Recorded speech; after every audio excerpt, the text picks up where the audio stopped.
नमस्कार मंडळी, मी आशिष मगर. स्वागत आहे तुमचं एटीएम गुरु या यूट्यूब चॅनलवर. आणि तुम्ही पाहिलं असेल की खोक्याला कशा पद्धतीने अटक झाली.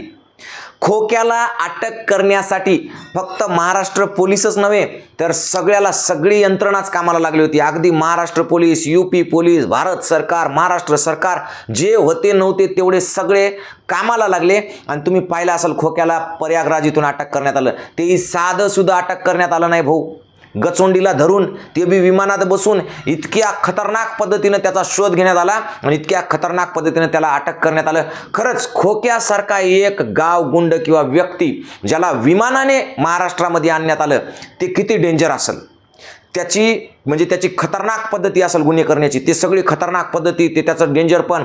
त्याच्यापेक्षा वाल्मिकांनापेक्षा खोक्या कोण कोणाला सरस आहे आणि कोण किती डेंजर आहे ते सगळं आपल्याला आजच्या व्हिडिओत पाहायचं आहे. ज्याला विमानानं आणलंय त्याची संपत्ती नेमकी किती असेल, त्यानं केलेले गुन्हे किती गंभीर असतील, ह्या सगळ्या गोष्टी आजच्या व्हिडिओतून पाहायचं. सगळ्यात महत्त्वाचं आपल्याला पाहायचं आहे की प्रशासनानं नेमकं खोक्याला ज्या पद्धतीनं अटक केली, जी तत्परता दाखवली ती सगळी कौतुकास्पद आहे. पण याच्या आधी ती तत्परता होती की नव्हती ते सुद्धा आपल्याला तपासायचं. त्याच्यामुळे व्हिडिओ लय भारी आहे. हा व्हिडिओ मिस करू नका, शेवटपर्यंत पहा. अत्यंत जबरदस्त असा हा व्हिडिओ आहे. आता पहिल्यांदा पहा, एकीकडे आहे खोक्या आणि एकीकडे आहे अण्णा. आता खोक्या म्हणजे कोण बाबा? तर खोक्या म्हणजे कोण माहिती आहे का? मुकादम माहिती आहे तुम्हाला? मुकादम म्हणजे एका मजुराचा बॉस, म्हणजे जे टोळ्या पुरवतो किंवा मजूर पुरवतो असा मुकादम. त्याच्या हाताखाली 25, 30, 50, 100 मजूर असतात. त्या मजुराच्या हातामध्ये कोयते असतात आणि त्या कोयत्यानं कचा ऊस तोडतात ते, आहे की नाही? तर अशा सगळ्या मजुराचा मेन बॉस म्हणजे कोण? तर खोक्या. त्याच्या हाताखालची गँग सोपी नाही भाऊ. ऊस तोडायला जाते सकाळी 3ला, 4ला, 5ला कामाला लागते ऊस तोडायच्या आणि अशा कचा ऊस तोडते. म्हणून खोक्या डेंजर, कारण त्याच्या हाताखालच्या माणसाजवळ कोयते. इकडे वाल्मिकांनाचा विचार केला तर वाल्मिकांना सामाजिक कार्य करणारा एक सामाजिक कार्यकर्ता आहे, समाजसेवक माणूस आहे. वाल्मिकांनाच्या गँगकडे काय हो? बंदुका आहे की नाही, तलवारी, स्कॉर्पिओ काळ्या. इकडे खोक्याकडं ट्रॅक्टर ऊसाची, आहे की नाही? फरक आहे ना दोघांमध्ये. खोक्या म्हणजे डेंजर, खोक्या म्हणजे लय खतरनाक. अण्णा म्हणजे समाजसेवक. अण्णाच्या माणसाकडे कसं प्रोफेशनली मस्तपैकी छान बंदुका, छान काळ्या 2, 3, 4, 5 स्कॉर्पिओ. कोणाकडं त्या स्कॉर्पिओ नंतर पुन्हा कोणत्या इंड्युरा, त्याच्यानंतर आणखी कोणाकडे असतील तर कोणत्या गाड्या, ते आपल्याला काही त्याच्याहून घेणं देणं नाही. पण अण्णा म्हणजे सामाजिक कार्यकर्ता माणूस. आणि खोक्यावर आरोप कसले माहिती आहे का? की खतरनाक पद्धतीनं मारहाण. तुम्ही व्हिडिओ पाहिला असेल, काय मारू लागलं बॅटनं, काय मारू लागलं. इतकी क्रूरता, इतकी भयानक क्रूरता त्याच्याकडे असावी. आणि त्याच्यामुळं अशा माणसाला विमानानं अटक केली, याच्यात काही नवलच नाही हो. विमानानं काय, मी तर म्हणतो त्याच्यासाठी स्पेशल जेट नेऊन त्याला अटक करायला पाहिजे. इतकी तत्परता जी दाखवली ना प्रशासनानं, तिची कमाल आहे. पण अण्णाचं बघा ना, अण्णाकडं काय? अण्णाला अटक करता आलं नाही शासनाला, म्हणून अण्णाला कीव आली या सरकारची. कीव अक्षरशः म्हणजे CID असेल, SIT असेल, क्राईम ब्रांच असेल, काय नाही त्या यंत्रणा लागल्या तरी बी अण्णाचा झाट कोणाला पत्ता लागणं. शेवटी अण्णाला कीव आली भाऊ, कीव. आणि अण्णा बिचारा सामाजिक कार्यकर्ता एका छोट्या गाडीत बसून आला. कसा? एका छोट्या गाडीत बसून आला. नंतर मग त्यानं पुण्यातल्या एका कार्यकर्त्याला फोन केला. मग त्यानं मोठी गाडी आणून दिली, XUV 700, आहे की नाही, 700. मग त्या गाडीत बसले. आणि अण्णाचं कसं कार्यक्रम, असे नुसते मागं कार्यकर्तेच, अण्णा काय झालं, ह्या कॅमेरामन, ह्या पोलिसांचा गराडा, हे ते. अण्णाची स्टाईल मस्त, हात जोडून. कारण अण्णा समाजसेवक, शासनाला एवढं तर सगळं करावंच लागेल. पण खोक्या म्हणजे निव्वळ नीच प्रवृत्तीचा माणूस, अट्टल गुन्हेगार. त्यानं आतापर्यंत काय केलं? गुन्हे किती आहे त्याच्यावर? असे पैसे उधळायचे, खन्न पैसे उधळण्याचा गुन्हा आहे त्याच्याकडं, आहे की नाही? मुकादम आहे, पैसा राहते मुकादमाकडे, त्याच्यामुळे पैसे उधळायचे, त्याच्यावर त्याचा गुन्हा. आणि अण्णावर काय नाही, फक्त साधी खंडणी.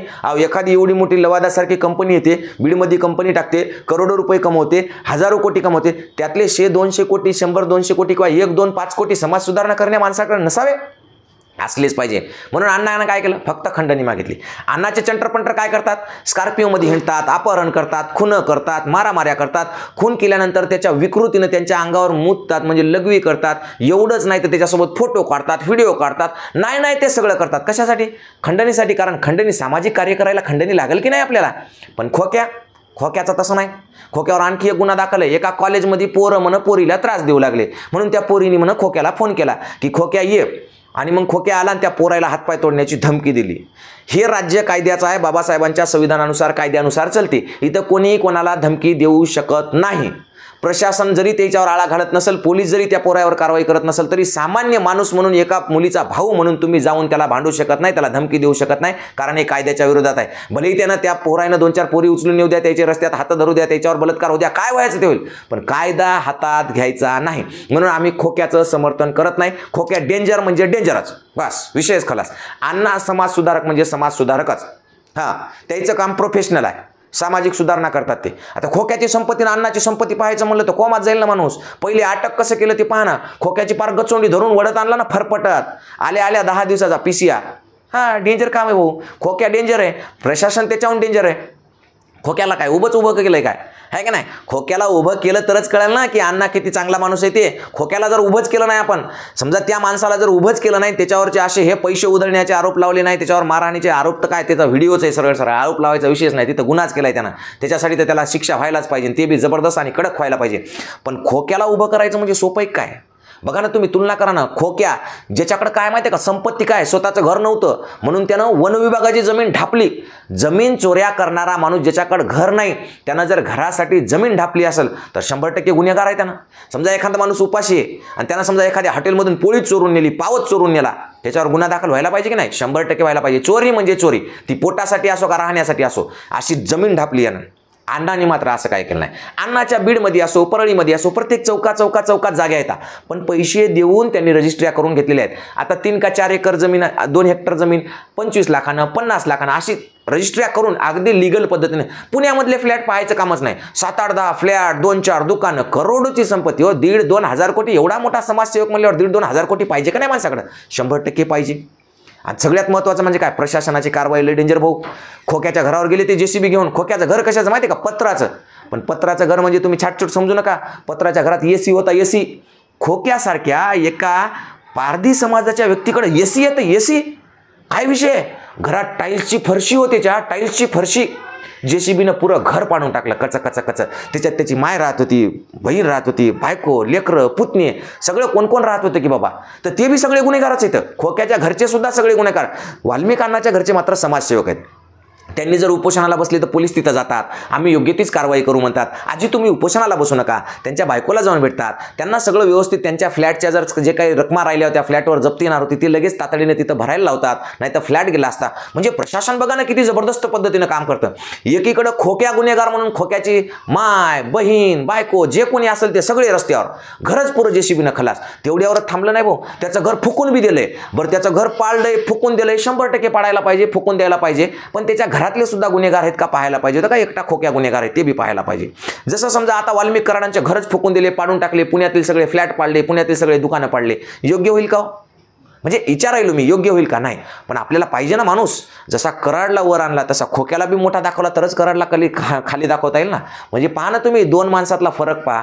आणि लक्ष्मण हाके साहेब, हे कराड साहेब तुमच्या हिशोबानं अल्पसंख्याक होते किंवा ते एका छोट्या जातीतून आलेले होते म्हणून तुम्ही त्याच्यासाठी मोर्चे काढले होते त्यांना वाचवण्यासाठी. आता खोक्या कोणत्या जातीचा आहे हो? जरा पहा, जरा तपास करा. हे अल्पसंख्याक नाहीत का? पारधी समाज अल्पसंख्याक नाही का? त्यानं गुन्हा केलाय, तो या गुन्ह्याबद्दल त्याला शिक्षा व्हायलाच पाहिजे. खोक्याचं कोणीच समर्थन करणार नाही. मी तर मुळीच करणार नाही. मी तर म्हणतो माझा बाप जरी गुन्हेगार असला तर त्याला अटक झाली पाहिजे. पण ज्या पद्धतीनं त्याचं घर पाडणं किंवा ते घर फुकून देणं हे कितपत योग्य आहे? ठीक आहे, त्याला नोटीस पिटीस काय असते की नाही? म्हणजे आता आपला कायदाच हातात घ्यायचा का? म्हणजे समजा एखादं तुम्ही अतिक्रमण पाडायचं असेल तर त्याला काही नोटीस पिटीस असते वा? 2 दिवसात तो सामान रिकामं कर, 3 दिवसात तो घर रिकामं कर, का नसते का? मग आतापर्यंत ज्यानं ज्या भानगडीच्या जागा आहेत, अतिक्रमणाच्या जागा आहेत, या बी गँगच्या आहेत ना भरपूर जागा, तर त्या तुम्ही अशाच डायरेक्ट जप्त केल्या का? बरं, विशेष म्हणजे अण्णाची संपत्ती कशी? या बायकोच्या नावावर 15 एकर तिथं, त्या बायकोच्या नावावर तिथं, त्या बायकोच्या नावावर फ्लॅट. तसं नेमकं या खोक्याच्या नावावर किती प्रॉपर्टी काही समोर आणसाल का? म्हणजे खोक्याला आणायला इमान, त्याची गचोंडी धरून मदत न्यायचं. अहो, आणि ज्यानं एवढी मोठी गँग चालवली त्यानं स्वतः येऊन हात जोडत आपल्यासमोर उभं राहायचं, शासनासमोर यायचं, त्याच्या मागं पुढं फौज, फाटा, पोलिस, त्याचे कार्यकर्ते, सगळ्या गोष्टी. हे काय चाललंय? म्हणजे एका गुन्हेगाराचं उदात्तीकरण करायचं आणि एक चिरपुट माणूस, एक गाव गुंड ज्याच्याकडे फक्त 20-25 काय हे असतील, मजूर असतील, त्याचा मुकादम, ज्यानं स्वतःचेच पैसे स्वतःच्याच गाडीत ठेवले, त्याच्यावर गुन्हा दाखल होतो. आणि ज्याची 1.5-2 हजार कोटीची प्रॉपर्टी आहे, अरे ज्याच्याकडे पैसे नसतं तेच माज दाखवतं. ज्याच्याकडे कधी ज्यानं पैसाच पाहिला नाही, त्याच्या हातात 1-2 लाख आली की ते उधळतं, त्याला वाटतं माझ्याकडे लय आलं काय की. पण अशा चिरकुट माणसाला ज्या पद्धतीनं तुम्ही विमानानं आणलं, मला तर वाटते सगळ्या लोकांना आता असं चिरकुट धंदे करून मोठमोठे गुंडेच व्हावं का, इमानात बसायची तरी त्याची ख्वाहिश पूर्ण होईल. म्हणजे इथपर्यंत अहो काय नीतिमत्ता असली पाहिजे आपल्याकडं, काहीतरी असलं पाहिजे की एका गुन्ह्यामध्ये एवढा क्रूर गुन्हा, 9 डिसेंबरला क्रूर हत्या झाली, त्याच्यानंतर 31 डिसेंबरला ते माणूस स्वतःहून हजर झालं तुमच्याकडं, ते बी त्याच्या आधी 4 व्हिडिओ टाकून, फेसबुकला व्हिडिओ, यूट्यूबला व्हिडिओ, इकडे तिकडे व्हिडिओ टाकून की मी गुन्हेगार नाही, मी असा आहे तसा आहे तसा आहे, तरी तुम्हाला ते झट पत्ता लागत नाही त्याचा खोट आहे ते सापडत नाही, अजून त्याच्यातला कृष्णा आंधळे सापडत नाही, आणि तुम्हाला खोक्या 2 दिवसात सापडतो, त्याला विमानाने घेऊन येतात तुम्ही. लाजा बाळगा जराशा, आपण कुठं चाललोय, काय नाही, काय करतोय. जे मॅटर सिरियस आहेत त्या मॅटरचं सिरियसनेस कमी करण्यासाठी असं उगाच तुम्ही कोणालाही उचलून वर काढता.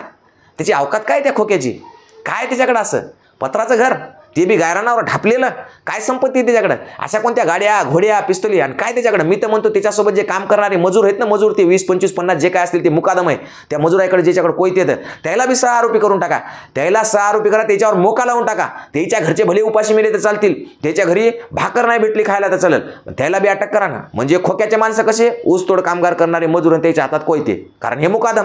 आणि हे इकडे बॉस आका म्हणले की मग ह्याचे कार्यकर्ते कसे, स्कॉर्पिओ गाड्या, पिस्तूल, गन लावणार, अपहरण करणार, खून करणार, त्याचे व्हिडिओ कॉल करणार.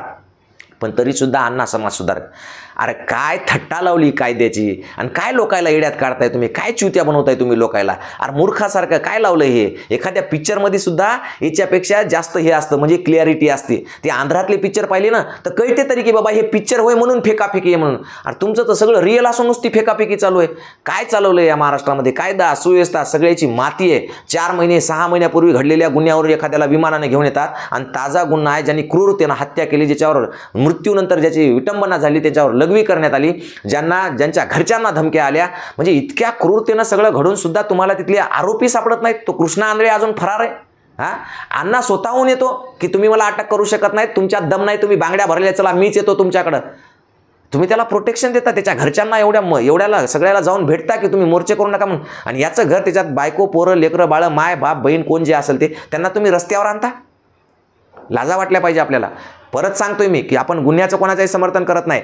ज्यानं गुन्हा केला त्याला कायदेशीररित्या शिक्षा झाली पाहिजे, पण ती शिक्षा केवळ दुसऱ्या कोणाला तरी वाचवण्यासाठी, लक्ष विचलित करण्यासाठी, किंवा दुसऱ्या कोणाला तरी तेच नाही बाबा, तेच काही एकटं एवढं मोठं नाही, तर हे बी असं ते चोर आहे म्हणून दुसऱ्या चोर ठरवायचं आणि त्याच्या चोरीचं महत्त्व कमी करायचं. याच्यासाठी जर असे धंदे करत असाल तर ते बंद करा.